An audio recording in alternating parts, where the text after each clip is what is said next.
ശ്രീ ബിനോയ് വിശ്വം, തിരിച്ചടിയുണ്ട്, അത് മറികടക്കും. പക്ഷെ നിങ്ങൾ പറയുന്ന തരത്തിലുള്ള തിരിച്ചടിയില്ല. അതിപ്പോൾ മനസ്സിലാക്കാൻ വലിയ അപാര പാണ്ഡിത്യമൊന്നും വേണ്ടല്ലോ. UDF സമ്പൂർണ്ണമായും പരാജയപ്പെട്ടിരിക്കുന്നു. അതിന് വിളിക്കേണ്ട പേരെന്തും ആകാം. തിരിച്ചടിയെന്നോ പൂർണ്ണ പരാജയമെന്നോ തകർച്ചയെന്നോ എന്തും വിളിക്കാം. പക്ഷെ ആരും മുൻപൊരിക്കലും കാണാത്ത തരത്തിലുള്ള വലിയ പരാജയം ഉണ്ടായി UDF-ൽ എല്ലാവരും പറഞ്ഞിരുന്നത് അവർ വമ്പിച്ച് വിജയം കൊയ്യുമെന്നാണ്. ഏറ്റവും അധികം പറഞ്ഞ ആൾ ഉമ്മൻചാണ്ടിയാണ്.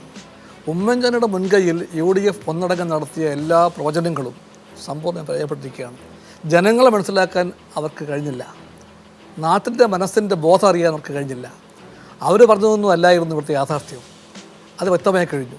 അവർ ഓർത്തെന്ന് വെച്ചാൽ BJP SNDP സഖ്യത്തിൻ്റെ കെയർ ഓഫിൽ ഇടതുപക്ഷ വോട്ടുകളെല്ലാം ചോർന്നു പോകുമെന്നും ആ വിടവിലൂടെ UDF-ന് അനായാസനം ജയിക്കാമെന്നും കണക്ക് കൂട്ടിയിരുന്നു. അത് എത്ര പൊളിഞ്ഞൊരു വാദമാണെന്ന കാര്യം ഇപ്പോൾ വ്യക്തമായി കഴിഞ്ഞിരിക്കുന്നു. ശ്രീ ജേക്കബ് ജോർജ്, ഒരുപക്ഷെ ഇപ്പോൾ ശ്രീ ബിനോയ് വിശ്വം ചൂണ്ടിക്കാട്ടിയ ഈ കാര്യം ഇത് ഒരുപക്ഷെ കോൺഗ്രസിൻ്റെയോ UDF-ൻ്റെയോ പൊതു തന്ത്രമാണെന്ന് പറയാൻ പറ്റില്ല. അത് ഭരണത്തിലിരിക്കുന്നവരുടെ ശ്രീ ഉമ്മൻചാണ്ടിയുടെയൊക്കെ ഭരണത്തെ നിലനിർത്താൻ വേണ്ടിയുള്ളൊരു തന്ത്രമായി ഈ BJP SNDP സഖ്യത്തിൻ്റെ പ്രശ്നങ്ങൾ മുന്നോട്ട് പറയുക, ആ വർഗീയമായ ഒരു കാര്യത്തെ എങ്ങനെയാണ് ഇടതുപക്ഷം നേരിടുന്നത് എന്ന് നോക്കി നിൽക്കുക.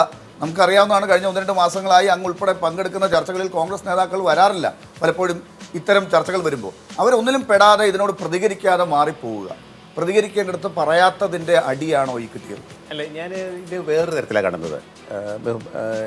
ഇത് UDF-ൻ്റെ ഒരു വൻ തകർച്ചയാണെന്ന് ഞാൻ കണക്കാക്കുന്നില്ല. UDF-ന് ഒരു വലിയ തിരിച്ചടിയായിട്ടുണ്ട്. ഇതോടുകൂടി UDF അപ്പാടെ കടപ്പുഴയ്ക്ക് വീണു, അല്ലെങ്കിൽ ഇനി തലപൊക്കുകയല്ല, ഇതൊന്നും ഞാൻ കരുതുന്നില്ല. ഒരു പ്രധാനപ്പെട്ട സത്യം കേരളത്തിലെ ഒരു പോളറൈസേഷനാണ്, പൊളിറ്റിക്കലായിട്ടുള്ള ഒരു തിരിവ്. ആ തിരിവ് രണ്ട് തുല്യശക്തികൾ, ഏറെക്കുറെ തുല്യമായ രണ്ട് ശക്തികൾ UDF-ഉം LDF-ഉം ഉയർന്നു നിൽക്കുന്നു. അതിനകത്ത് LDF ഇപ്പം വളരെ മുന്നിൽ കയറി, UDF അല്പം താണു. പക്ഷേ അടുത്ത ഇലക്ഷനിലെ ഈ നമ്മുടെ തൃശ്ശൂർ പൂരത്തിലെ കുടമാറ്റം പോലെ വേറൊരു കുടമാറ്റമായിരിക്കും നമുക്ക് കാണാൻ പറ്റുക. അപ്പോൾ ഇവിടെ ഒരു സ്പേസ് ഉണ്ടാക്കാൻ ശ്രമിച്ചത് BJP-യാണ്. അമിത്ഷായുടെ സോഷ്യൽ എഞ്ചിനീയറിങ്ങിൻ്റെ ഒരു പരാജയമാണ് ഈ തെരഞ്ഞെടുപ്പ് കാണിച്ചു തരുന്നത്. വെള്ളാപ്പള്ളിയെ കൂട്ടുപിടിച്ച് ഇവിടെ കടന്നു വന്ന് ഒരു സ്പേസ് ഉണ്ടാക്കാം എന്നുള്ള BJP-യുടെയും വെള്ളാപ്പള്ളിയുടെയും മോഹം, സ്വപ്നങ്ങൾ, അതിലൊക്കെയാണ് ഈ രണ്ട് മുന്നണികളും കൂടി തകർത്തത്.